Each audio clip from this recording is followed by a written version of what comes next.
Dear student, today I am going to teach about modern marketing management BCom second semester under Rani Chennamma University Belagavi in the 7th session. In this session, I would like to discuss about job opportunity in the field of marketing. ಪ್ರಿಯ ವಿದ್ಯಾರ್ಥಿಯರೇ, ಈ ಒಂದು 7ನೇ ಸೆಷನ್ದಲ್ಲಿ ನಾವು ಇವತ್ತು ಮಾರಾಟ ಪ್ರಕ್ರಿಯೆಯಲ್ಲಿ ಉದ್ಯೋಗ ಅವಕಾಶಗಳನ್ನು ನಾವು ಚರ್ಚೆ ಮಾಡಬೇಕಾಗಿದೆ. ಸಾಮಾನ್ಯವಾಗಿ ನಾವು ಇಲ್ಲಿ ಉದ್ಯೋಗ ಅಂತಂದರೆ ಏನು ಅಂತ ಮೊದಲು ತಿಳ್ಕೊಬೇಕಾಗಿದೆ. ಇಲ್ಲಿ ಮಾನಸಿಕವಾಗಿ ಮತ್ತು ದೈಹಿಕವಾಗಿ ಶ್ರಮವನ್ನು ವಹಿಸಲು ಆಸಕ್ತಿ ಹೊಂದಿರುವಂಥ ಒಂದು ಕ್ರಿಯೆ ಅಥವಾ ಪ್ರಕ್ರಿಯೆಯನ್ನು ನಾವು ಉದ್ಯೋಗ ಅಂತ ಹೇಳಿ ಕರಿತಿರ್ತೇವೆ. ಈ ರೀತಿಯ ಉದ್ಯೋಗಗಳನ್ನು ನಾವು ಮಾರಾಟ ಪ್ರಕ್ರಿಯೆಯಲ್ಲಿ ಯಾವ ರೀತಿಯ ಅವಕಾಶಗಳನ್ನು ಪಡೆಯಬಹುದು ಅಂತ ಹೇಳಿ ನಾವು ಇಲ್ಲಿ ಚರ್ಚೆ ಮಾಡಬೇಕಾಗಿದೆ. ಅದಕ್ಕೆ ಇವತ್ತು ನಾವು ಇಲ್ಲಿ job opportunity in the field of marketing ನೋಡಬೇಕಾಗಿದೆ. ಇಲ್ಲಿ ಏನು ಹೇಳ್ತಾರಂದ್ರೆ, marketing offers direct or indirect job opportunities to people. It also provide opportunities for self-employment. Now we can discuss the various job opportunities available out of marketing activities. ಇಲ್ಲಿ ಏನು ಹೇಳ್ತಾರೆ ಅಂತಂದರೆ, ಇವರು ಮಾರಾಟ ಪ್ರಕ್ರಿಯೆಯಲ್ಲಿ ಇಲ್ಲಿ ಸಂಸ್ಥೆಗಳು ಪ್ರತ್ಯೇಕವಾಗಿ ಅಥವಾ ಪರೋಕ್ಷವಾಗಿ ಉದ್ಯೋಗ ಅವಕಾಶಗಳನ್ನು ಕಲ್ಪಿಸಿಕೊಡುತ್ತಾರೆ. ಇದರಿಂದ ಕೋಟ್ಯಾಂತರ ಜನರಿಗೆ ಜೀವನ ನಡೆಸಲು ದಾರಿ ಮಾಡಿಕೊಟ್ಟಂಗಾಗುತ್ತದೆ. ಇಲ್ಲಿ ಉದ್ಯೋಗ ಅವಕಾಶಗಳ ಜೊತೆಗೆ ಸ್ವಯಂ ಉದ್ಯೋಗವನ್ನು ನಿರ್ಮಾಣ ಮಾಡಲು ಕೂಡ ಅವಕಾಶವನ್ನು ಒದಗಿಸಬಹುದು. ಈಗ ನಾವು ಮಾರಾಟ ಪ್ರಕ್ರಿಯೆ ಚಟುವಟಿಕೆಯಲ್ಲಿ ಲಭ್ಯವಾಗುವಂಥ ಈ ಉದ್ಯೋಗ ಅವಕಾಶಗಳನ್ನು ನಾವು ಅಧ್ಯಯನ ಮಾಡಬೇಕಾಗಿದೆ. ಹಾಗಾಗಿ ಈ ಒಂದು ಮಾರಾಟ ಪ್ರಕ್ರಿಯೆಯಲ್ಲಿ ಉದ್ಯೋಗ ಅವಕಾಶಗಳನ್ನು ನಾವು ಯಾವ ರೀತಿ ಪಡಿಬಹುದು, ಯಾವ್ಯಾವ ಒಂದು ವಿಭಾಗದ ಮೂಲಕ ನಾವು ಪಡಿಬಹುದು ಅಂತ ಹೇಳಿ ಅಧ್ಯಯನ ಮಾಡಬೇಕಾಗಿದೆ. ಹಾಗಾಗಿ ನಾವು ಒಂದರ ನಂತರ ಒಂದನ್ನು ನಾವು ಅಧ್ಯಯನ ಮಾಡೋಣ. ಇಲ್ಲಿ ಮೊದಲನೇದಾಗಿ ನಮಗೆ ಉದ್ಯೋಗ ಅವಕಾಶಗಳು ಕಲ್ಪಿಸಿಕೊಡುವುದು ಎಲ್ಲಿ ಅಂದರೆ ಸೇಲ್ಸ್ ಎಕ್ಸಿಕ್ಯೂಟಿವ್ಸ್ ಅಂದರೆ ಮಾರಾಟ ಕಾರ್ಯನಿರ್ವಾಹಕ. ಇಲ್ಲಿ ಏನು ಹೇಳ್ತಾರಂದರೆ, men or women can work as salesman or women in marketing firms. There is a great need for skilful salesman in the marketing activities. Sales is most important function of marketing. At the same time it is also difficult task.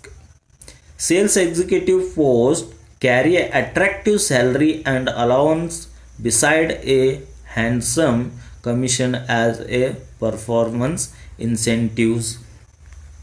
ಸಾಮಾನ್ಯವಾಗಿ ಏನು ಹೇಳ್ತಾರೆ ಅಂದರೆ, ಇಲ್ಲಿ ಮಾರಾಟ ಕಾರ್ಯನಿರ್ವಾಹಕವಾಗಿ ಇಲ್ಲಿ ನಾವು ಉದ್ಯೋಗ ಅವಕಾಶಗಳನ್ನು ಪಡೆಯಬಹುದು. ಸೇಲ್ಸ್ ಎಕ್ಸಿಕ್ಯೂಟಿವ್ ಅಂತ ಹೇಳಿ ನಾವು ಉದ್ಯೋಗ ಅವಕಾಶಗಳನ್ನು ಪಡೆಯಬಹುದಾಗಿದೆ. ಇಲ್ಲಿ ಮಾರಾಟ ಮಾಡೋದರಲ್ಲಿ ಅತಿ ಮುಖ್ಯವಾದಂಥ ಇದೊಂದು ಕಾರ್ಯವಾಗಿದ್ದು, ಇಲ್ಲಿ ಸರಕು ಮತ್ತು ಸೇವೆ ಮಾರಲು ಲಕ್ಷ ಗಂಟಲೆ ಇಲ್ಲಿ ಅಥವಾ ಇಲ್ಲಿ ಲಕ್ಷ ಗಂಟಲೆ ನಾವು ಹಣವನ್ನು ಖರ್ಚು ಮಾಡಬೇಕಾಗಿರುತ್ತದೆ. ಅದೇ ರೀತಿ ಇಲ್ಲಿ ಉದ್ಯೋಗ ಅವಕಾಶ ಕೂಡ ನಮಗೆ ಸ್ತ್ರೀ ಆಗಿರ್ಬೋದು, ಪುರುಷ ಆಗಿರ್ಬೋದು ಅವಕಾಶ ಸಿಗಿರುತ್ತವೆ. ಮಾರುವುದು ಕೇವಲ ಮುಖ್ಯ ಅಷ್ಟೇ ಅಲ್ಲ, ಅಲ್ಲಿ ಅತಿ ಇದೊಂದು ಕಷ್ಟಕರವಾದಂಥ ಕೆಲಸ ಇರುತ್ತದೆ.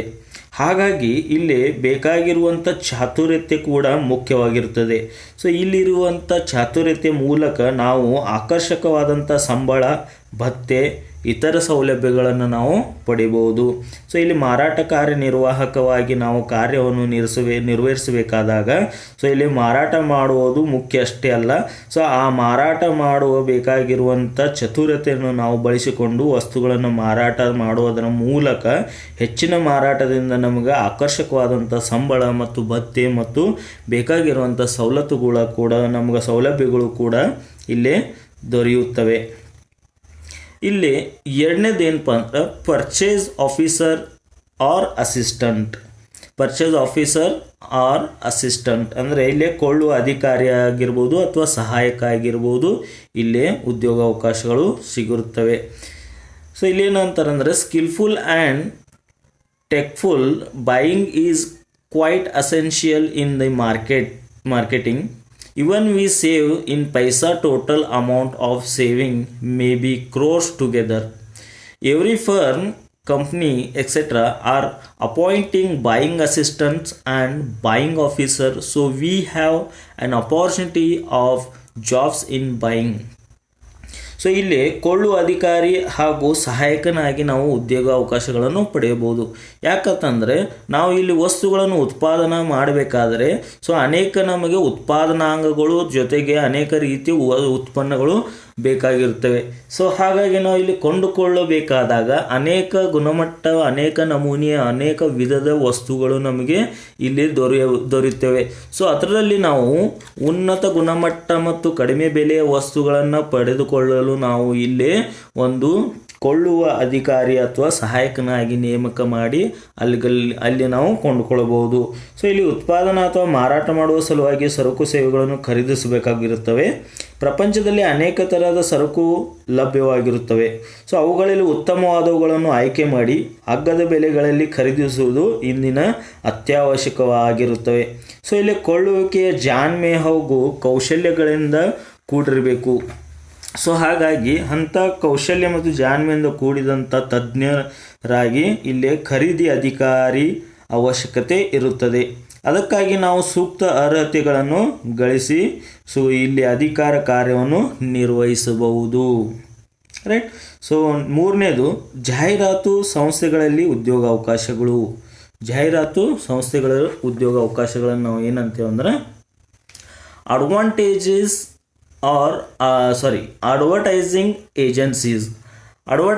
ಏಜೆನ್ಸೀಸ್ ಇಲ್ಲಿ ಉದ್ಯೋಗಾವಕಾಶಗಳನ್ನು ಸಿಗುತ್ತವೆ. ನಾವು ಇಲ್ಲಿ ಜಾಹೀರಾತು ಸಂಸ್ಥೆಗಳಲ್ಲಿ ಕೂಡ ಉದ್ಯೋಗಾವಕಾಶಗಳು ಪಡೆಯಬಹುದು. ಇಲ್ಲಿ ಏನು ಹೇಳ್ತಾರಂದ್ರೆ advertising is necessary to face the competition and increase the turn over. Therefore almost all business are sitting aside a huge amount of money every year. So advertising has come to stay. So anybody having creative skills can join advertising firms which carry very high salary and allowances. ಸಾಮಾನ್ಯವಾಗಿ ನಾವು ಇಲ್ಲಿ ನೋಡಬೇಕಾದ್ರೆ ಜಾಹೀರಾತುಗಳಂಥ ಅನೇಕ ಸಂಸ್ಥೆಗಳು ಈಗ ಹುಟ್ಟಿಕೊಂಡಿವೆ. So ವಸ್ತುಗಳನ್ನು ನಾವು ಮಾರಾಟ ಮಾಡಬೇಕಾದ್ರೆ ಜಾಹೀರಾತುಗಳನ್ನು ನಾವು ಮಾಡಬೇಕಾಗಿರ್ತವೆ. ಸೊ ಜಾಹೀರಾತುಗಳನ್ನು ಅಂತಂದ್ರೆ ನಿಮ್ಗೆ ಗೊತ್ತೈತಿ, ವಸ್ತುಗಳನ್ನು ಪ್ರದರ್ಶನ ಮಾಡಿ ಆ ವಸ್ತುಗಳ ಬಗ್ಗೆ ಮಾಹಿತಿಗಳನ್ನು ಜನರವರೆಗೆ ಮುಟ್ಟುವ ಹಾಗೆ ಮಾಡೋದು. ಜಾಹೀರಾತು ಯಾವುದೇ ರೀತಿಯಾಗಿರ್ಬೋದು. ಉದಾಹರಣೆ ಅದು ಟಿ ವಿ ಮಾಧ್ಯಮ ಆಗಿರ್ಬೋದು, ಅಥವಾ ಪೇಪರ್ ಮಾಧ್ಯಮದ ಮೂಲಕ ಆಗಿರ್ಬೋದು, ಅಥವಾ ಅದು ಪಾಂಪ್ಲೆಟ್ಸ್ ಮಾಧ್ಯಮ ಮೂಲಕವಾಗಿರ್ಬೋದು, ಮೈಕ್ ಮಾಧ್ಯಮದ ಮೂಲಕವಾಗಿರ್ಬೋದು. ಸೊ ಈ ರೀತಿ ಅನೇಕ ರೀತಿಯ ಜಾಹೀರಾತು ನಾವು ಅನೇಕ ವಿಧಗಳಲ್ಲಿ ನೀಡುತ್ತೇವೆ. ಇಂಥ ಒಂದು ಅಡ್ವರ್ಟೈಸಿಂಗ್ ಮಾಡಲು ಅನೇಕ ಸಂಸ್ಥೆಗಳು ಇಲ್ಲಿ ಒಟ್ಟಿಕೊಂಡಿವೆ. ಸೊ ಆ ಸಂಸ್ಥೆಗಳು ಏನು ಮಾಡ್ತಾವೆ ಅಂದ್ರೆ ತನ್ನ ಈ ವಸ್ತುಗಳನ್ನು ಆಕರ್ಷಣೆಗೊಳಿಸೋಗೋಸ್ಕರ ಆಕರ್ಷಣಾತ್ಮಕವಾದಂಥ ಜಾಹೀರಾತುಗಳನ್ನು ನೀಡಲು ಸೊ ಇಲ್ಲಿ ಸಂಸ್ಥೆಗಳು ಹುಟ್ಟಿಕೊಂಡಿರುತ್ತವೆ. ಸೊ ಇಲ್ಲಿ ಏನು ಹೇಳ್ತಾರಂದರೆ advertising is necessary to face the competition and increase the turn over. So ಇಲ್ಲಿ ಏನು ಹೇಳ್ತಾರಂತಂದರೆ ಸ್ಪರ್ಧಾತ್ಮಕ ಶಕ್ತಿಯನ್ನು ಹೆಚ್ಚಿಸಲು ಮತ್ತು ಪೈಪೋಟಿಯನ್ನು ಸಮರ್ಥವಾಗಿ ಎದುರಿಸಲು ಸೊ ಇಲ್ಲಿ ಜಾಹೀರಾತನ್ನು ಹೆಚ್ಚಿಸಬೇಕಾಗಿರ್ತವೆ. ಸೊ ಹೀಗಾಗಿ ಜಾಹೀರಾತು ಇಲ್ಲದಿದ್ದರೆ ವ್ಯವಹಾರ ನಡೆಯೋದಿಲ್ಲ. ಯಾಕಂತಂದರೆ ಈಗಿನ ಕಾಲದಲ್ಲಿ ಜಾಹೀರಾತು ಇಲ್ಲದೆ ವಸ್ತುವಿನ ಗುರುತು ಅಥವಾ ಪರಿಚಯನೂ ಕೂಡ ಆಗದೇ ಇರಬಹುದು. ಸೊ ಇಂಥ ಒಂದು ಪರಿಸ್ಥಿತಿ ನಿರ್ಮಾಣವಾಗಿರುತ್ತವೆ. ಅದಕ್ಕೆ ಇಲ್ಲಿ ಸಂಸ್ಥೆಗಳು ಜಾಹೀರಾತಿಗಾಗಿ ಅಪಾರ ಪ್ರಮಾಣದ ಹಣ ಸೊ ಇಲ್ಲಿ ಏನು ಮಾಡ್ತಾರೆ ಅಂದ್ರೆ ಖರ್ಚು ಮಾಡ್ತಿರ್ತಾರೆ. ಸೊ ನಾವು ಇಂಥ ಜಾಹೀರಾತು ಸಂಸ್ಥೆಗಳಲ್ಲಿ ನೌಕರಿಯನ್ನು ಪಡೆಯಬಹುದು, ಉದ್ಯೋಗವನ್ನು ಪಡೆಯಬಹುದು. ಸೊ ಇಲ್ಲಿಯೂ ಕೂಡ ನಮ್ಮಲ್ಲಿ ನಾವೀನ್ಯತೆ, ಕೌಶಲ್ಯ ಮತ್ತು ರಚನಾತ್ಮಕತೆ ಬಳಸಿಕೊಂಡು ಆಕರ್ಷಕ ವೇತನವನ್ನು ಸಂಪಾದಿಸಬಹುದು. ನಮ್ಮಲ್ಲಿರುವಂಥ ಕೌಶಲ್ಯತೆ, ನಾವೀನ್ಯತೆ, ನಮ್ಮಲ್ಲಿರುವಂಥ ರಚನಾತ್ಮಕತೆ ಅಥವಾ ನಮ್ಮಲ್ಲಿರುವಂಥ ವೈಶಿಷ್ಟ್ಯತೆಗಳನ್ನು ನಾವು ಬಳಸಿಕೊಂಡು ನಾವು ಇಲ್ಲಿ ಹೆಚ್ಚಿನ ವೇತನಗಳನ್ನು ಪಡೆಯಬಹುದು. ನಾಲ್ಕನೇದು ಮಾರ್ಕೆಟಿಂಗ್ ಕನ್ಸಲ್ಟೆಂಟ್ ಅಂದ್ರೆ ಮಾರಾಟ ಪ್ರಕ್ರಿಯೆಯಲ್ಲಿ ಸಲಹೆಗಾರ ಅಂತ ಇರ್ತಾರೆ ನೋಡ್ರಿ, ಮಾರಾಟದಲ್ಲಿ ಸಲಹೆಗಾರರು.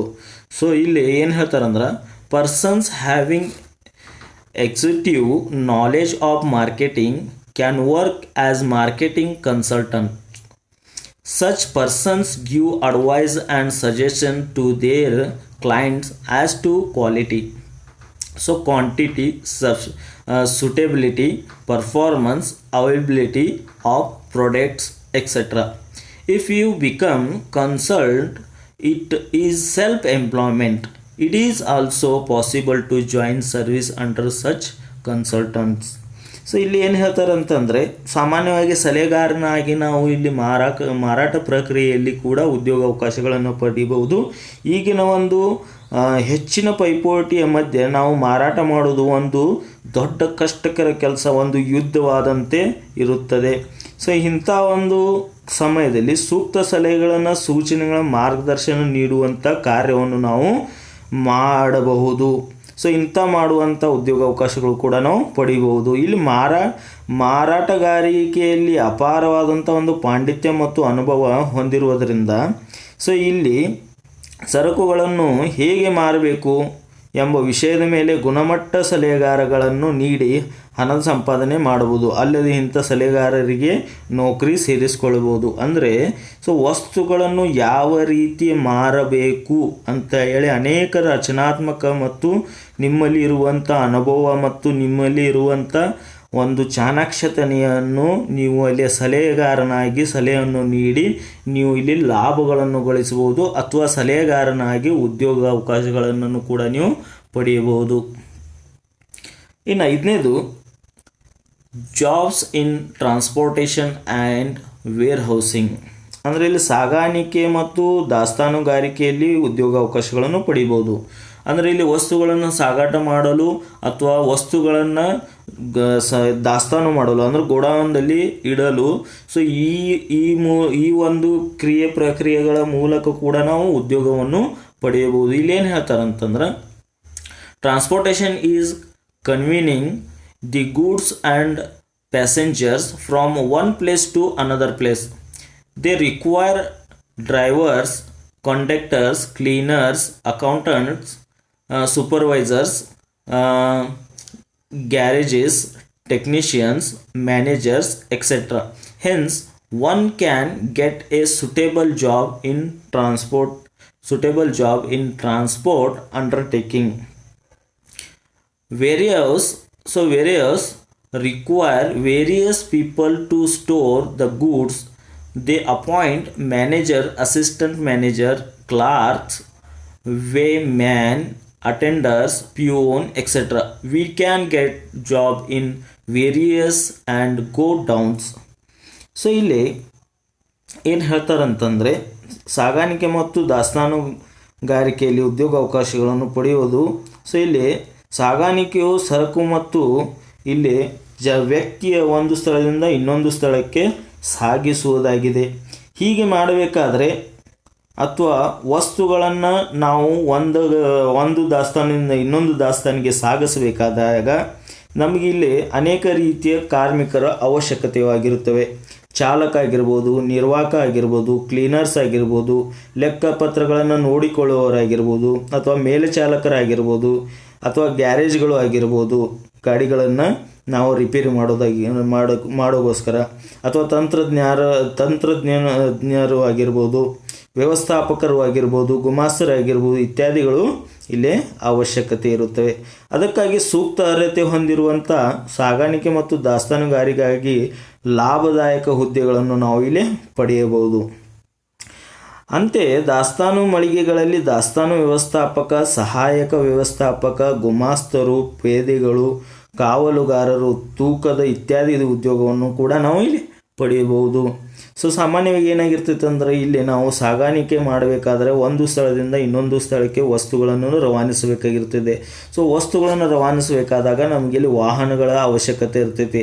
ಸೊ ವಾಹನಗಳ ಅವಶ್ಯಕತೆ ಇದ್ದಾಗ ಆ ವಾಹನಗಳನ್ನು ಚಲಾಯಿಸಲು ಇಲ್ಲಿ ಡ್ರೈವರ್ ಬೇಕಾಗಿರುತ್ತಾರೆ, ಕ್ಲೀನರ್ ಬೇಕಾಗಿರುತ್ತಾರೆ. ಸೊ ಆ ಗಾಡಿಗಳನ್ನು ದುರಸ್ತಿ ಮಾಡಲು ಇಲ್ಲಿ ಗ್ಯಾರೇಜ್ ಬೇಕಾಗಿರುತ್ತದೆ, ತಂತ್ರಜ್ಞರು ಬೇಕಾಗಿರುತ್ತಾರೆ, ರೈಟ್. ಸೊ ಆ ವಸ್ತುಗಳನ್ನು ಹೊರಲು ಇಲ್ಲಿ ಕಾರ್ಮಿಕರು ಬೇಕಾಗಿರ್ತದೆ. ಅದೇ ರೀತಿ ಇಲ್ಲಿ ವಸ್ತುಗಳನ್ನು ದಾಸ್ತಾನು ಮಾಡಬೇಕಾದಾಗ ಆ ವಸ್ತುಗಳನ್ನು ದಾಸ್ತಾನು ಮಾಡೋದಂದರೆ ಬರೀ ವಸ್ತುಗಳನ್ನು ಸಂಗ್ರಹಿಸುವುದಷ್ಟೇ ಅಲ್ಲ, ಆ ವಸ್ತುಗಳನ್ನು ಲೆಕ್ಕಪತ್ರಗಳನ್ನು ಇಡುವುದು ಅಥವಾ ಆ ವಸ್ತುಗಳನ್ನು ಏನು ಮಾಡೋದು, ಮಾರಾಟ ಮಾಡಲು ತೆಗೆಯೋದು ಅಥವಾ ಮತ್ತು ಅಲ್ಲಿ ಸಂಗ್ರಹಿಸುವುದಕ್ಕಾಗಿ ನಮಗೆ ಅನೇಕ ರೀತಿಯ ಕಾರ್ಮಿಕರು ಅವಶ್ಯಕತೆ ಇರ್ತಾರೆ. ಸೊ ಇಲ್ಲಿ ದಾಸ್ತಾನು ವ್ಯವಸ್ಥಾಪಕ ಆಗಿರ್ಬೋದು, ಸಹಾಯಕ ವ್ಯವಸ್ಥಾಪಕ ಆಗಿರ್ಬೋದು, ಗುಮಾಸ್ತರು ಆಗಿರ್ಬೋದು ಅಥವಾ ಪೇದೆಗಳು ಆಗಿರ್ಬೋದು, ಕಾವಲುಗಾರರು ಆಗಿರ್ಬೋದು ಅಥವಾ ತೂಕ ಮಾಡೋರು ಆಗಿರ್ಬೋದು. ಈ ರೀತಿಯ ಅನೇಕ ನಮಗೆ ಉದ್ಯೋಗದ ಅವಕಾಶಗಳು ಇಲ್ಲಿ ಸಿಗ್ತಿರ್ತಾವೆ. ಇನ್ನು ಆರನೇದು jobs in banks and insurance companies. So ಇಲ್ಲಿ ಬ್ಯಾಂಕ್ ಮತ್ತು ವಿಮಾ ಕಂಪ್ನಿಗಳಲ್ಲಿ ಉದ್ಯೋಗ ಅವಕಾಶಗಳನ್ನು ಪಡೆಯಬಹುದು. ಸೊ ಇಲ್ಲಿ ಸಾಮಾನ್ಯವಾಗಿ ಈ ಒಂದು ಆರ್ಥಿಕ ಪ್ರಕ್ರಿಯೆಗಳು ನಡೆದಾಗ, ಮಾರಾಟ ಅಥವಾ ವ್ಯವಹಾರಗಳು ನಡೆದಾಗ ಅಲ್ಲಿ ಹಣದ ಚಲಾವಣೆ ಮುಖ್ಯವಾದಂಥ ಒಂದು ಕಾರ್ಯವಾಗಿರುತ್ತದೆ. ಸೊ ಇಂಥ ವ್ಯವಹಾರದಲ್ಲಿ ಮಧ್ಯವರ್ತಿಯಾಗಿ ಹಣವನ್ನು ಕಾರ್ಯ ಮಾಡಿರ್ತವೆ. ಸೊ ಆ ಹಣದ ಚಲಾವಣೆಗಾಗಿ ಇಲ್ಲಿ ನಮಗೆ ಬ್ಯಾಂಕ್ಸ್ ಮತ್ತು ಇನ್ಶೂರೆನ್ಸ್ ಕಂಪ್ನಿಗಳು ಇದ್ದೇ ಇರ್ತವೆ. ಸೊ ಆ ಮೂಲಕ ಕೂಡ ನಾವು ಜಾಬನ್ನು ಇಲ್ಲಿ ಪಡೆಯಬಹುದು. ಸೊ ಇಲ್ಲಿ ಏನು ಹೇಳ್ತಾರಂತಂದರೆ, banks are providing finance to carry on marketing activities. Hence bank require manager, officer, clerk, cashier, peon, pigmy collector, etc. Similarly, insurance company are taking the risk of businessmen. They require agents, officers, clerk, cashier, surveyors, peon, attendants, etc. We can get a job in insurance company also.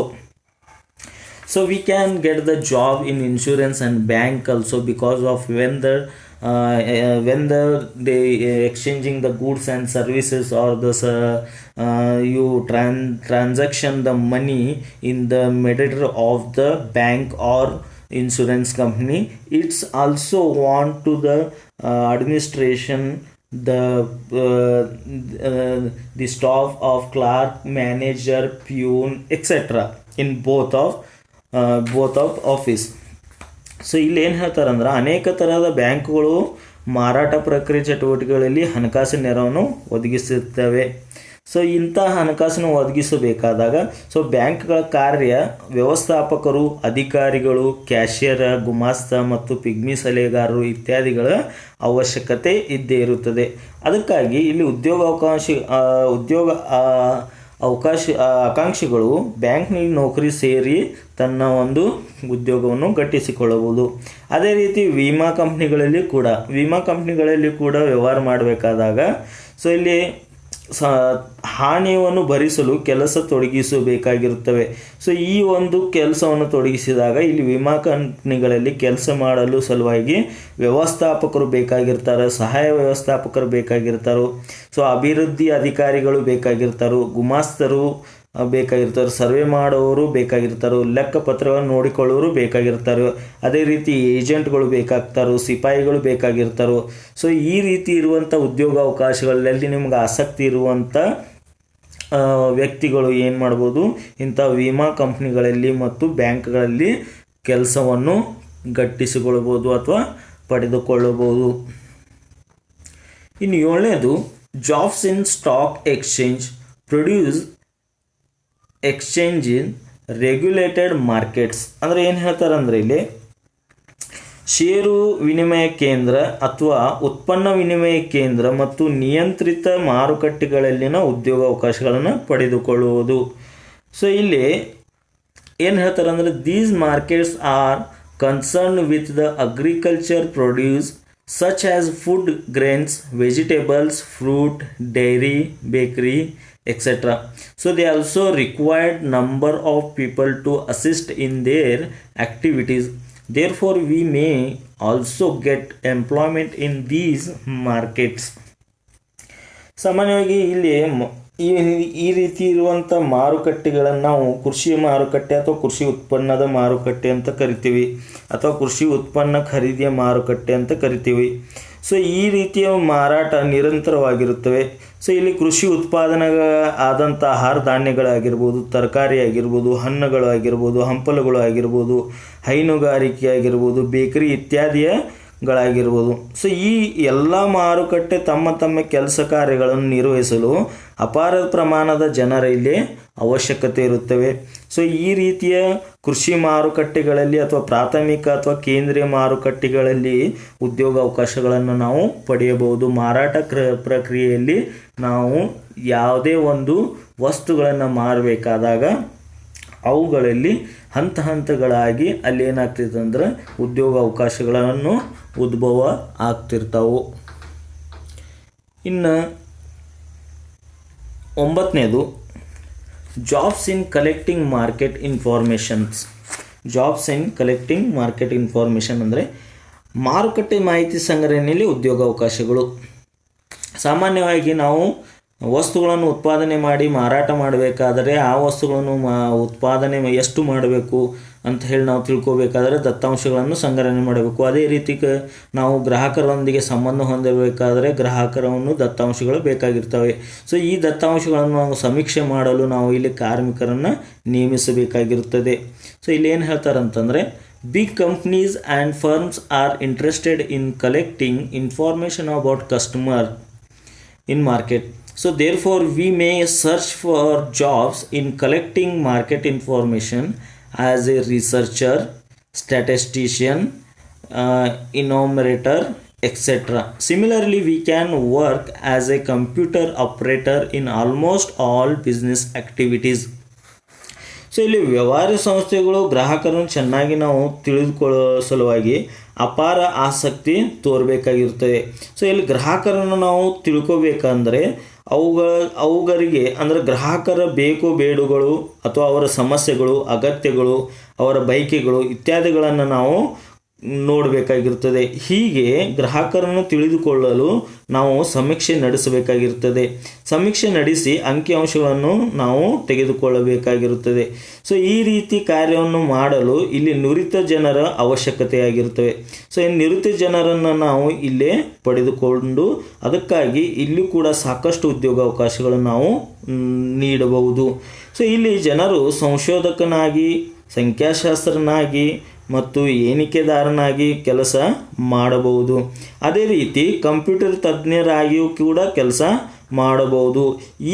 ಈಗಿನ ಕಾಲಮಾನದಲ್ಲಿ computer ತಜ್ಞರು ಅಥವಾ computer ನಡೆಸೋರು ಎಲ್ಲ ವ್ಯವಹಾರಗಳಲ್ಲಿ ಬೇಕೇ ಬೇಕಾಗಿರುತ್ತಾರೆ.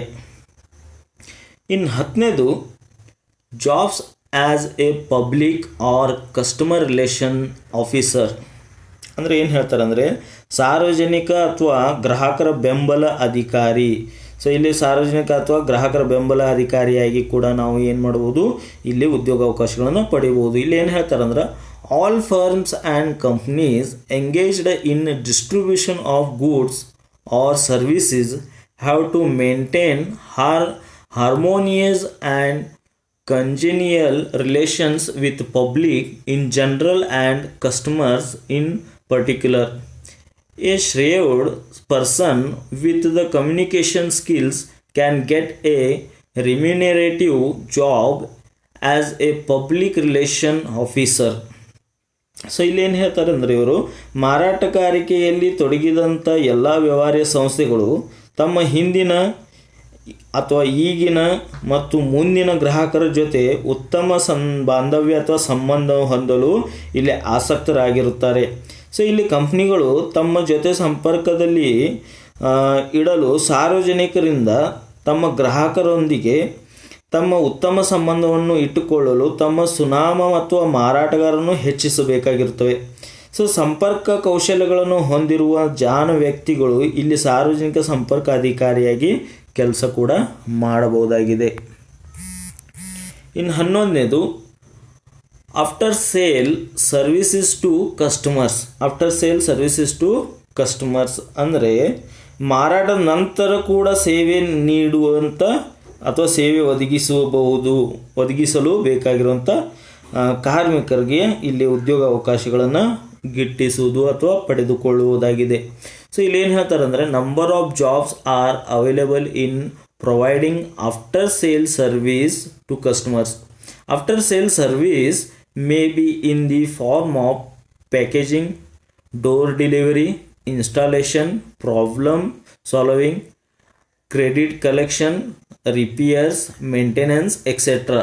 Hence, one can get jobs in providing after sales services. ಇಲ್ಲಿ ಏನು ಹೇಳ್ತಾರೆ ಅಂತಂದರೆ ಮಾರಾಟದ ನಂತರ ಕೂಡ ನಾವು ಇಲ್ಲಿ ಸೇವೆಗಳನ್ನು ಒದಗಿಸಬೇಕಾಗಿರುತ್ತದೆ ಗ್ರಾಹಕರಿಗೆ. ಸೊ ಇದು ಕೂಡ ಒಂದು ಸಂಸ್ಥೆಯ ಒಂದು ಭಾಗವಾಗಿರುತ್ತದೆ. ತಮ್ಮ ಗ್ರಾಹಕರ ನೆರವಿಗೆ ಧಾವಿಸಬೇಕಾಗಿರುತ್ತವೆ. ಸೊ ಮಾರಾಟ ನಂತರ ಸೇವೆಗಳನ್ನು ನಾವು ಇಲ್ಲಿ ಯಾವುವು ಅಂತಂದರೆ ಮೂಟೆ ಕಟ್ಟುವುದು, ಪ್ಯಾಕಿಂಗ್ ಮಾಡೋದಾಗಿರ್ಬೋದು, ಗ್ರಾಹಕರ ಮನೆ ಬಾಗಿಲಿಗೆ ಸರಕುಗಳನ್ನು ತಲುಪಿಸೋದಾಗಿರಬೇಕು, ಅಂದರೆ ಇಲ್ಲಿ ಡೆಲಿವರಿ ಕೊಡೋದಾಗಿರ್ಬೋದು. ಉದಾಹರಣೆಗೆ ಪಿಜ್ಜಾ ಅಂತ ನೋಡಿದ್ದೀವಿ ನಾವು, ರೈಟ್. ಸೊ ಅವುಗಳನ್ನು ಪ್ಯಾಕಿಂಗ್ ಮಾಡಿ ಗ್ರಾಹಕರ ಬಾಗಿಲುವರೆಗೆ ಮುಟ್ಟಿಸುವಂಥದ್ದು. ಸೊ ಇಲ್ಲಿ ಸರಕುಗಳನ್ನು ಗ್ರಾಹಕರ ಮನೆಗೆ ಬಾಗಿಲಿಗೆ ತಲುಪಿಸುವುದು.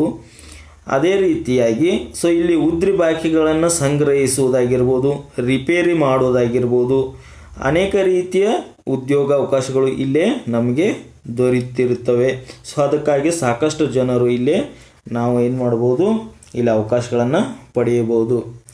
ಇನ್ನು 12ನೇದು ಪ್ಯಾಕಿಂಗ್ ಸರ್ವಿಸಸ್. ಪ್ಯಾಕಿಂಗ್ ಸರ್ವಿಸ್ ಅಂದರೆ ಮೂಟೆ ಕಟ್ಟುವಂಥ ಸೇವೆಗಳು. ಸೊ ಮೂಟೆ ಕಟ್ಟುವಂಥ ಸೇವೆಗಳು ಅಂದರೆ ಪ್ಯಾಕಿಂಗ್ಗಳನ್ನು ಮಾಡುವುದರ ಮೂಲಕ ನಾವು ಇಲ್ಲಿ ಉದ್ಯೋಗ ಅವಕಾಶಗಳನ್ನು ಘಟಿಸ್ಕೋಬಹುದು ಅಂತ ಹೇಳ್ತಾರೆ. ಏನು ಹೇಳ್ತಾರೆ ಅಂದರೆ almost all goods are to be packed to protect them and to enhance their appearance. One may be engaged in producing various packing materials. Similarly, number of employment opportunities are available in packing various goods. So ಇಲ್ಲಿ ಏನು ಹೇಳ್ತಾರೆ ಅಂದರೆ ಪ್ರತಿಯೊಂದು ವಸ್ತುವನ್ನು ನಾವು ಇಲ್ಲಿ ರಕ್ಷಿಸಲು, ಅದರ ಅಂದವನ್ನು ಅಥವಾ ಅದರ ಸೌಂದರ್ಯವನ್ನು ಹೆಚ್ಚಿಸಲುಗಾಗಿ ನಾವು ಇಲ್ಲಿ ಪ್ಯಾಕಿಂಗ್ ಮಾಡಬೇಕಾಗಿರ್ತದೆ, ಅಂದರೆ ಮೂಟೆ ಕಟ್ಟುವುದು ಅನಿವಾರ್ಯವಾಗಿರ್ತದೆ. ಸೊ ಇಂಥ ಪ್ಯಾಕೇಜಿಂಗ್ ಅಥವಾ ಮೂಟೆ ಕಟ್ಟುವಂಥ ಕಾರ್ಯಗಳನ್ನು ಕೈಗೊಳ್ಳಲು ಇಲ್ಲಿ ಜನರು ಬೇಕಾಗಿರುತ್ತವೆ. ಸೊ ಇಲ್ಲಿ ಪ್ಯಾಕಿಂಗ್ ಮಾಡುವಂಥ ಕಾರ್ಯಕ್ಕೆ ಬಹುತೇಕವಾಗಿ ಮಹಿಳೆಯರು ಸೂಕ್ತರಾಗಿರ್ತಾರೆ. ಸಾಮಾನ್ಯವಾಗಿ ಇಲ್ಲಿ ಪ್ಯಾಕಿಂಗ್ ಮಾಡಲು ಮಹಿಳೆಯರನ್ನು ಹೆಚ್ಚಿನಾಗಿ ನೇಮಿಸಿಕೊಳ್ತಾರೆ, ಯಾಕಂದರೆ ಅವರು ಪ್ಯಾಕಿಂಗ್ ಮಾಡಲು ಹೆಚ್ಚಿನ ಆಸಕ್ತಿಯನ್ನು ಹೊಂದಿರುತ್ತಾರೆ. ಸೊ ಇಲ್ಲಿ ಪ್ಯಾಕಿಂಗಲ್ಲಿ ಪೆಟ್ಟಿಗೆ ಪ್ಯಾಕಿಂಗ್ ಆಗಿರ್ಬೋದು, ಬ್ಯಾಗ್ ಪ್ಯಾಕಿಂಗ್ ಆಗಿರ್ಬೋದು, ರಟ್ಟಿನ ಪ್ಯಾಕಿಂಗ್ ಆಗಿರ್ಬೋದು. ಸೊ ಅನೇಕ ರೀತಿಯ ಪ್ಯಾಕಿಂಗ್ಗಳು ಇಲ್ಲಿ ಉತ್ಪಾದನೆಯಲ್ಲೂ ಕೂಡ ಜನರಿಗೆ ನಾವು ಮಾಡೋದು ನೋಡ್ಬೋದು. ಸೊ ಈ ಮೂಲಕ ಕೂಡ ಇಲ್ಲಿ ನಾವು ನೌಕರಿಯನ್ನು ಪಡೆದುಕೊಳ್ಳಬಹುದು. ಇನ್ನು ಕೊನೆಯದಾಗಿ ಜಾಬ್ಸ್ ಇನ್ ಏಜೆಂಟ್ಸ್ ಅಂದರೆ ಇಲ್ಲಿ ದಲ್ಲಾಳಿಗಳಾಗಿ ಉದ್ಯೋಗ ಅವಕಾಶನೂ ಪಡೆಯೋದು. ಏಜೆಂಟ್ಸ್ ಅಂದರೆ ನಿಮ್ಗೆ ಗೊತ್ತಾಗಿರುತ್ತದೆ.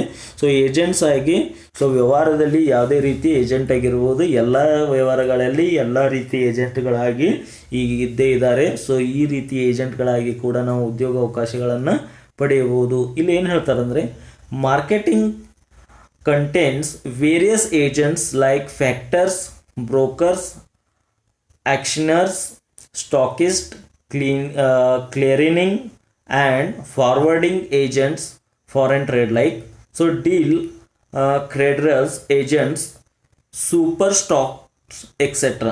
So they require different type of men and women to assist them. Hence we can get the appointment in such agents. So ಇಲ್ಲಿ ಮಾರಾಟದಲ್ಲಿ ಸರಕು ಮತ್ತು ಸೇವೆಗಳನ್ನು ನಾವು ಹಂಚಬೇಕಾದರೆ ಅನೇಕ ಜನ ಮಧ್ಯವರ್ತಿಯಾಗಿ ಕಾರ್ಯ ಮಾಡ್ತಿರ್ತಾರೋ ಆ ಮಧ್ಯವರ್ತಿಗಳನ್ನು ನಾವು ದಲ್ಲಾಳಿಗಳು ಅಂತ ಹೇಳ್ಬೋದು. ಸೊ ಇಂಥ ಮಧ್ಯವರ್ತಿ ಮತ್ತು ದಲ್ಲಾಳಿಗಳನ್ನು ನಾವು ಇಲ್ಲಿ ತೊಡಗಿಸಬೇಕಾಗಿರ್ತದೆ. ಸೊ ಇಂಥ ದಲ್ಲಾಳಿಗಳಾದಂಥ ಉದಾಹರಣೆಗೆ ಆಡಳಿತದಾರರಾಗಿರ್ಬೋದು, ಲಿಲಾವು ಮಾಡುವವರಾಗಿರ್ಬೋದು, ಅಥವಾ ಸ್ಟಾಕಿಸ್ಟ್ಗಳು ಅಂದರೆ ದಾಸ್ತಾನು ಸಂಗ್ರಹಿಸುವವರಾಗಿರ್ಬೋದು, ಅಥವಾ ಆಮದು ಮಾಡೋರಾಗಿರ್ಬೋದು, ರಫ್ತು ಮಾಡುವಂಥ ದಲ್ಲಾಳಿಗಳಾಗಿರ್ಬೋದು, ಅಥವಾ ಉದ್ರಿ ಸಂಗ್ರಹಿಸುವಂಥ ದಲ್ಲಾಳಿಗಳಾಗಿರ್ಬೋದು. ಅಥವಾ ಅಲ್ಲಿ ಹಂಚಿಕೆ ಮಾಡುವಂಥ ದಲ್ಲಾಳಿಗಳಾಗಿರ್ಬೋದು, ಅಥವಾ ಕಚೇರಿಗಳಲ್ಲಿ ಸಹಾಯ ಮಾಡಲು ಭಾರಿ ಪ್ರಮಾಣದಲ್ಲಿ ಉದ್ಯೋಗಾವಕಾಶಗಳನ್ನು ನೀಡುವಂಥ ದಲ್ಲಾಳಿಗಳಾಗಿರ್ಬೋದು. ಸೊ ಈ ರೀತಿ ಇರುವಂಥ ದಲ್ಲಾಳ ಅಂದರೆ ಏಜೆಂಟನಾಗಿ ನಾವು ಇಲ್ಲಿ ಸಾಕಷ್ಟು ಕಾರ್ಯಗಳನ್ನು ನಾವು ಸಹಾಯ ಪಡೆಯಬಹುದು. ಸೊ ಇಲ್ಲಿ ದಲ್ಲಾಳಿಗಳ ಸಹಾಯ ಮಾಡಲು ಸ್ತ್ರೀ ಪುರುಷರೆಲ್ಲರೂ ಬೇಕಾಗಿರುತ್ತಾರೆ. ಸ್ತ್ರೀ ಅಷ್ಟೇ ಅಲ್ಲ, ಪುರುಷರಷ್ಟೇ ಅಲ್ಲ, ಇಲ್ಲಿ ಸ್ತ್ರೀ ಮತ್ತು ಪುರುಷರೆಲ್ಲರೂ ಬೇಕಾಗಿರ್ತಾರೆ. ಸೊ ಈ ರೀತಿ ನಾವು ಇಲ್ಲಿ ಮಾರಾಟ ಪ್ರಕ್ರಿಯೆಯಲ್ಲಿ ಉದ್ಯೋಗ ಅವಕಾಶಗಳನ್ನು ಪಡೆಯಬಹುದು. ಸೊ ಇಲ್ಲಿ ಭಾರತ ದೇಶದಂಥ ಒಂದು ಅಭಿವೃದ್ಧಿಶೀಲ ದೇಶದಲ್ಲಿ ಅನೇಕ ಪ್ರಮಾಣದ ವಸ್ತುಗಳನ್ನು ನಾವು ಇಲ್ಲೇ ಮಾರಾಟ ಮಾಡ್ತಿರ್ತೇವೆ. ಸೊ ಈ ರೀತಿಯ ವಸ್ತುಗಳನ್ನು ಮಾರಾಟ ಮಾಡುವಂಥ ಪ್ರಕ್ರಿಯೆಯಲ್ಲಿ ಆ ವಸ್ತುವಿನ ಉತ್ಪಾದನೆಗಿಂತ ಮುಂಚಿನಿಂದ ಹಿಡ್ಕೊಂಡು ಉತ್ಪಾದನೆಯ ವಸ್ತುವನ್ನು ಅಂತಿಮ ಅನುಭೋಗದವರೆಗೆ ನಾವು ಇಲ್ಲಿ ಅನೇಕ ರೀತಿಯ ಉದ್ಯೋಗಗಳನ್ನು ಪಡೆಯಬಹುದು. ಸೊ ಸಾಮಾನ್ಯವಾಗಿ ಒಂದು ಮಾರಾಟ ಪ್ರಕ್ರಿಯೆಯಲ್ಲಿ ವಸ್ತುಗಳನ್ನು ಉತ್ಪಾದನೆ ಮಾಡುವಾಗ ನಾವು ಭಾಳಷ್ಟು ಅಂಶಗಳ ಮೂಲಕ ಅಥವಾ ಬಹಳಷ್ಟು ಒಂದು ವಿಭಾಗದ ಮೂಲಕ ಭಾಳಷ್ಟು ನಾವು ಒಂದು ಸಂಖ್ಯೆ ಮೂಲಕ ನಾವು ಇಲ್ಲಿ ಉದ್ಯೋಗ ಅವಕಾಶಗಳನ್ನು ಪಡೆಯಬಹುದು. ಸೊ ಪ್ರತಿಯೊಂದು ವಸ್ತುಗಳನ್ನು ಉತ್ಪಾದನೆ ಮಾಡಿ ಮಾರಾಟ ಮಾಡುವವರೆಗೆ ಇಲ್ಲಿ ಉದ್ಯೋಗ ಅವಕಾಶಗಳನ್ನು ಅನೇಕ ವಿಧಗಳಲ್ಲಿ ನಾವು ಪಡೆಯಬಹುದು. ಸೊ ಈ ರೀತಿ ಕೊನೆಯದಾಗಿ ಹೇಳೋದೇನೆಂದರೆ ಇಲ್ಲಿ ಮಾರಾಟ ಪ್ರಕ್ರಿಯೆಯಿಂದ ಉದ್ಯೋಗ ಅವಕಾಶಗಳು ಬಹಳಷ್ಟು ಸೃಷ್ಟಿಯಾಗುತ್ತವೆ. ಓಕೆ, ಇಲ್ಲಿ ಈಗಾಗಲೇ ನಾವು ಚರ್ಚೆ ಮಾಡಿದಂತೆ ಮಾರಾಟ ಪ್ರಕ್ರಿಯೆಯಲ್ಲಿ ಉದ್ಯೋಗ ಅವಕಾಶಗಳ ನೋಡಿದ್ದೇವೆ. ಸೊ ಇಲ್ಲಿ ಒಂದು ಮುಖ್ಯವಾದಂಥ ಪ್ರಶ್ನೆ ಬರುತ್ತವೆ, ಏನಪ್ಪ ಅಂತಂದರೆ ಇಲ್ಲಿ ಮಾರಾಟ ಪ್ರಕ್ರಿಯೆ ಕ್ಷೇತ್ರದಲ್ಲಿ ಉದ್ಯೋಗ ಅವಕಾಶಗಳನ್ನು ವಿವರಿಸ್ರಿ ಅಂಥೇಳಿ ಪ್ರಶ್ನೆ ಬರುತ್ತದೆ. Explain the job opportunity in the field of marketing. So ನಿಮ್ಗೆ ಈಗಾಗಲೇ ನೋಟ್ಸನ್ನು ಬಿಟ್ಟಿದ್ದೀನಿ. ಸೊ ನೋಟ್ಸನ್ನು ನೋಡಿ ನೀವು ಈ ಪ್ರಶ್ನೆಗೆ ಉತ್ತರವನ್ನು ಬರೆಯಿರಿ. Okay, thank you.